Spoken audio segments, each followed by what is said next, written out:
Morning all, Sean here. We're on the 25th of March and we're going to do a walkthrough on a search and destroy mission.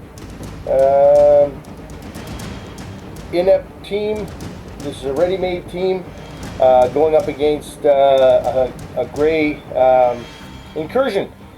So today I'm going to just pick up the camera and give you a quick pan here. So what we have is we have a this is a residential house, a carport. There's no vehicles again. This is supposed to be an industrial type building, so a bit of a warehouse and some offices. And then back in the back we have another residential building. You can see I've already brought on INEPTT. That's the 6 team members from the ready-made team. I'll take you through those guys in slow time here in a minute so you understand who's who in the zoo. And you can just see that it's a nice simple board, 2 feet by 3 feet, nothing major, and we have a small scout. So the small scout ship, you can look in the rules under gray. Small scouts contains maximum of 6 aliens. Now I say 6, that's the maximum you can have.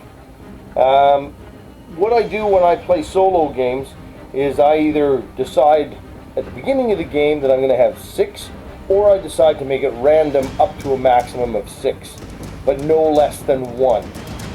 Now, in a solo game, I often don't make the aliens move around. I leave them in a location, and when INEPTT finds them, they are found, and then we get into a gunfight. So today, I'm just going to plunk these guys down here. You can see that I have 4 grays. I can get more if I need to, but I would assume that based on what normally happens in these games, I'm going to have 4. Again, I could have more. If you look at the way the game is laid out, you could easily have 1 in the small scout, 1 or 2 in the residential the residential house here, 1 or 2 at the back of the residential house there, and 1 or 2 in the industrial complex building, which would easily allow you to have the 6 that the scout can hold. But again, you don't want to overload it either. So let's have a quick look at our team and we'll see what we have. So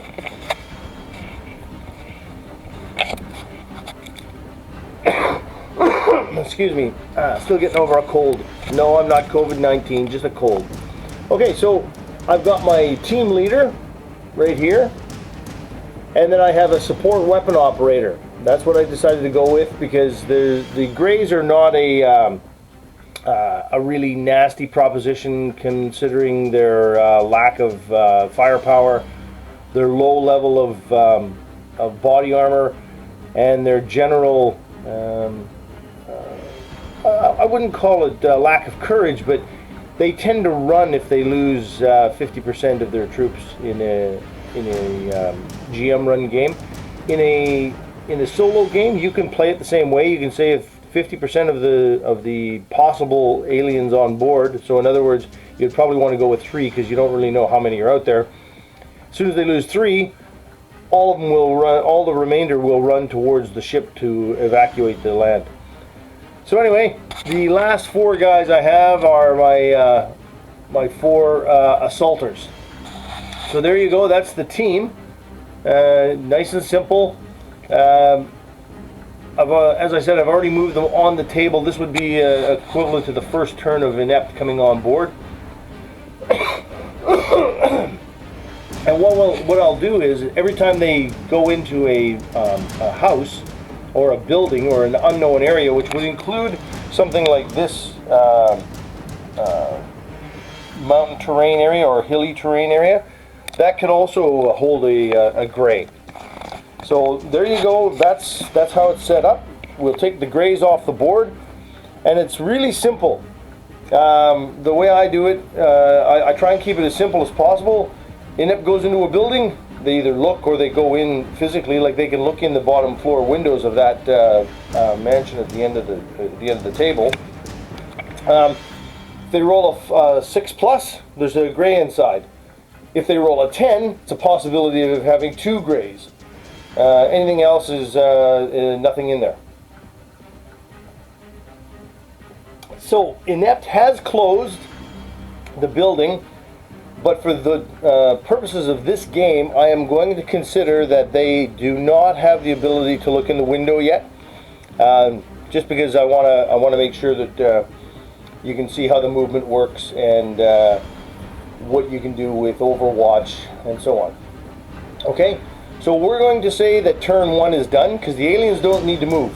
In a solo game like this, the bug hunt, aliens don't have to move at all. So it's nice and simple. It's a quick, easy game to understand the ins and outs of how INEPTT works. Okay, so turn 2. Now I'm going to move the camera down to the end so you can see the INEPTT movement.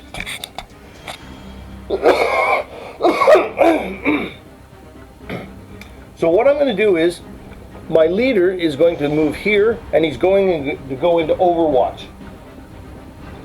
So I'm going to put a blue skull on him to show that he's in Overwatch, and he can shoot down the road this way, should it become necessary. Alright, so that's what he's doing. My machine gunner, I am going to move over by the commander, and he's going to go into Overwatch as well, because he only did a walk. As long as you only walk, you can go into Overwatch.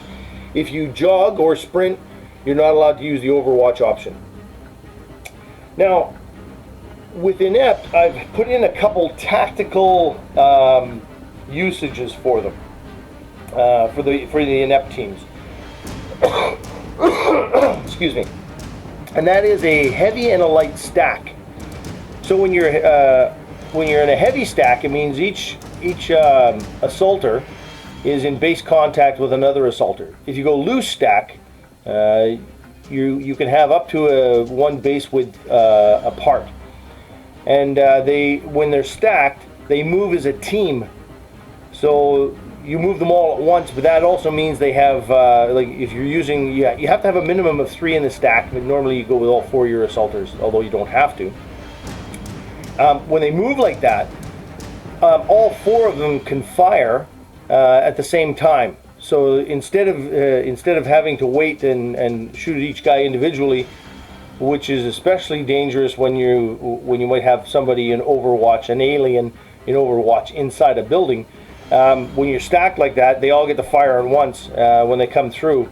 And no, there's pros and cons of that. If it's a booby-trapped door, you could lose your entire team. In this case, we know the Greys have well, for the purposes of our game, we know that the Greys have no engineers, so there's going to be no booby traps. So I don't need to use stacks. But what I'm going to do is I'm going to leave these 2 guys covering the window, and these 2 are going to go over to the door. So they're at the door, and you know, I could measure that if you needed to. 6 inches for this guy to get to there. The INEPTT assaulters have a movement of, let me just confirm it for you.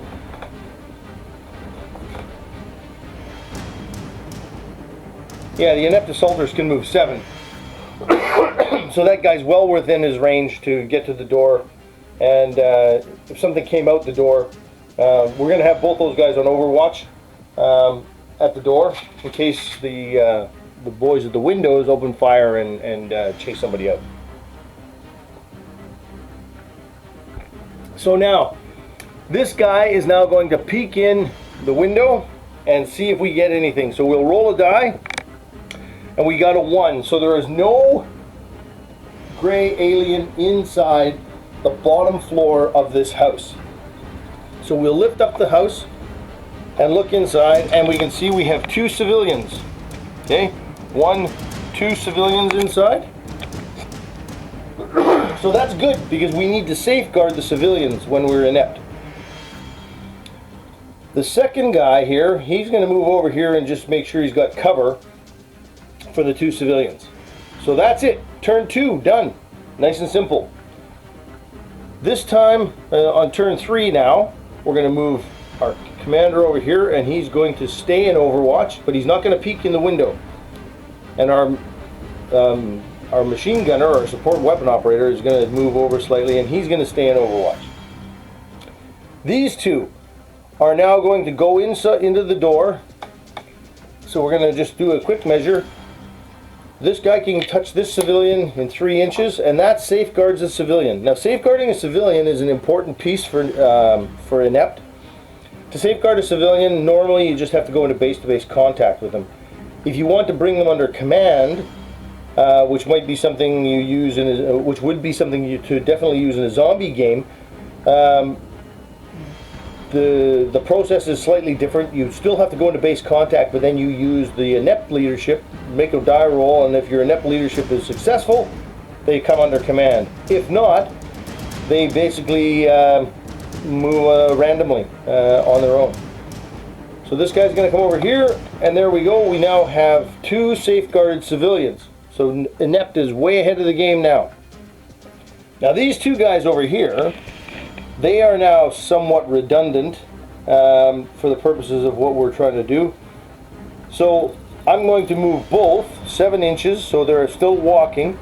This guy's going to move to here, and this guy's going to move to here, and they're both going to stay on Overwatch, and they're going to come over and get ready to try and see what's going on in the warehouse or the industrial building. Okay. So far it's been all INEPTT, and that's not unusual for a solo game. The whole idea is that you don't run in, or that you get used to playing the game, and of course, once you understand how the mechanics work, and you have a few more miniatures painted up, or you're ready to go to the next level, you can use multiple INEPTT teams against large groups of aliens. And I do have how you could play aliens depending on their tactical prowess on the Facebook page for INEPTT 2. So if you're looking for a specific detail on how to fight, say, Saurons against INEPTT in a solo game, go there, and it gives you some ideas. But basically the way I play solo when it comes to full-on games like that, rather than a bug hunt like this one, I just try and play the aliens how I would play the aliens if I was the game master. So you know, I move my my INEPTT team just like I would move my INEPTT team, and then when I go to the aliens, I play them just like I would if I was the game master. So I try and play as fairly as I can both sides. Not always easy, but that's how I do it. Okay, so we're on to turn 4, I guess it is now. We've safeguarded 2 civilians. We've got 4 guys out here in the open, moving towards the industrial building. And we've got 2 guys inside this residence that we're now going to move to the 2nd floor. Now, we'll move the fellow that's over on the extreme left of the building. We'll put him up first. So we're going to roll a die, and this time we got a 9, so there's an alien on the 2nd floor. So this is good. This means we're going to have a bit of a gunfight, and you'll see how it all pans out. So our fellow comes up, and he spots a gray alien. I'm going to put the building back together on the 2nd floor. I took the other operator out because he's going to be brought up in a minute as well, depending on if his buddy kills this gray alien. So the gray, you could very well have the gray in an Overwatch stance if you wanted to. I think that personally, I find that that's a bit of a cheat for the grays because it makes it too simple. So what I do is I roll to see if the gray actually took a Overwatch stance, and he rolled a 1, so no, he didn't. So he's just standing there. So now we get to go into the combat. So for combat, it's nice. It's a bit of a convoluted system when you first look at it, But once you get used to it, you can whip through it in short order, and it doesn't take much. So we have an inept assaulter going after a gray alien, and our assaulter is armed with a looks like a sorry, I gotta relook at this guy. I didn't bother writing it down. Yeah, it looks like an MP7. So an MP7 has a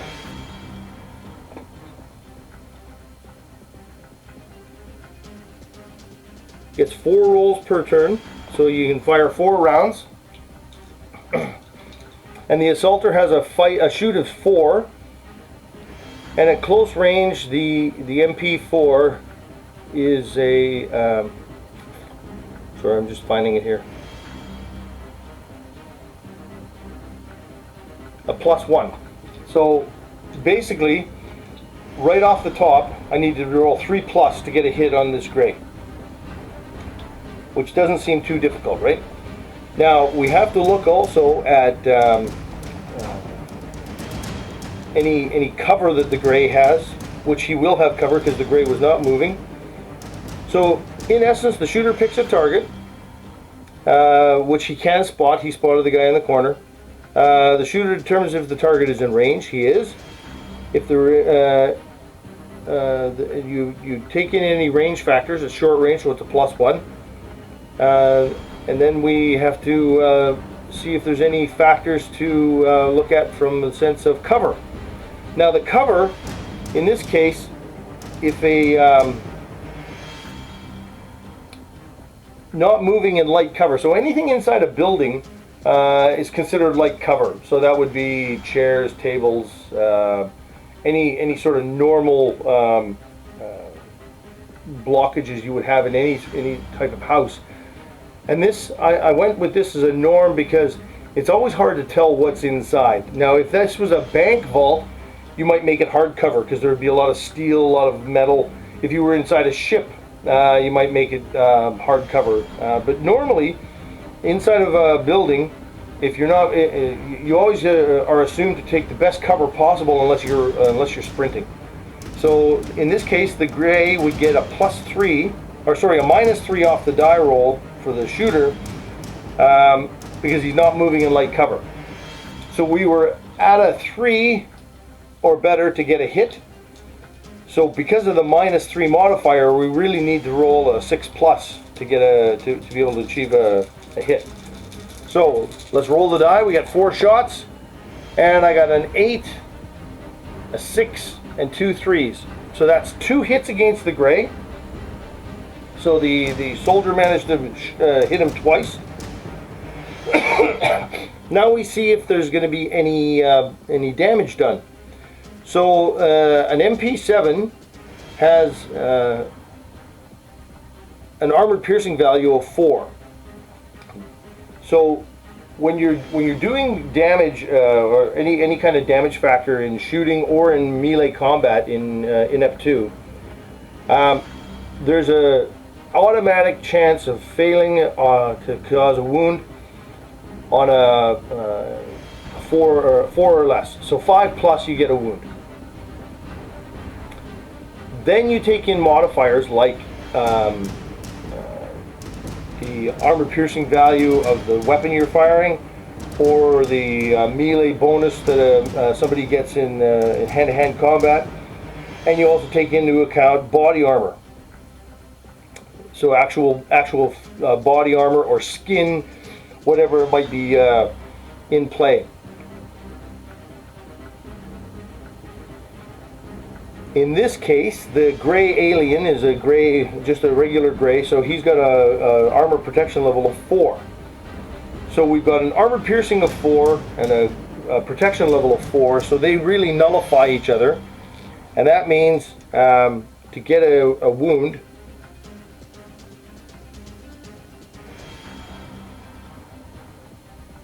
I need to roll a 5 or better. So I got 2 hits, I rolled the 2 dice, I got a 9 and a 1. So the 9 is a definite hit, a definite wound, the 1 is a miss. Now, if you were shooting, if it was in the shooting phase and I got that one, that would be a catastrophic failure. That would mean a jam, or if you're throwing a grenade, you drop the grenade, that kind of thing. But when it's causing a wound, it just means nothing happened. And a 1 in INEPTT 2 is always a fail. So even if I got, I had +7 for my armored piercing, that 1 would mean I missed, regardless. So, bottom line in this case is, I got 1 hit, so the gray alien has 1 wound against it, and that soldier has done his shooting. Now the next soldier, the next INEPTT agent comes up, he as well has an MP7. Everything is the same, so he's going to roll 4 dice. He got 3 wounds, 9, 9, 6, and a 1. So the 1 is going to mean, oh, I'm out of ammunition next turn, so that would mean I have to reload my MP7, which takes them out of action of using that. I could always change weapons though. That's a different story. We'll cover that later. So we'll see what we do for wounds. I got a 10, a 9, and a 4. So the 10 is actually a critical hit. It would do double damage. So that would mean 2 wounds right away, which would obviously kill the gray. But the 9 and the 4, or the 4 is a miss. The 9 causes another wound, which in total the gray would have taken 3 wounds from that 1 salvo, and the gray is dead. So we just knock over the gray so we know where he is, and INEPTT has its first kill. Okay, now if you look at the ready-made teams, you'll see the assaulters carry a 9mm pistol, an MP7, and a NATO assault rifle. Or you can also arm them with a Soviet assault rifle or a Russian assault rifle, depending on what year you're playing and how you want to arm them. So it's up to you how you want to arm them. In the book, though, I have them down as NATO assault rifles. They also carry M67 grenades, and I use the M67 as just generic grenade. It's a high explosive grenade, not a stun grenade or smoke. And they also carry a combat knife. So, because I had that jam, you have to make a note somewhere that your guy has a jam. And often what we'll do is we'll use a yellow skull or a pink skull to show that a guy has run out of ammunition. That means in the next turn, that weapon that he used, which is the MP7 in this case, I would have to wait. I couldn't shoot the MP7 next turn. I would have to reload the ammunition. Or I could choose to move to the NATO assault rifle or my 9mm pistol. So it's up to you how you want to play that out based on what's going on with your guy. Yeah, so we're good to go. So far, we've safeguarded 2 civilians, we've killed 1 gray alien, and we've taken no hits to INEPTT, so we're doing really well. I'm going to take a quick break here, because the upload is going to take too long if I don't stop, because I'm almost at 25 minutes. So we'll restart in just a few seconds.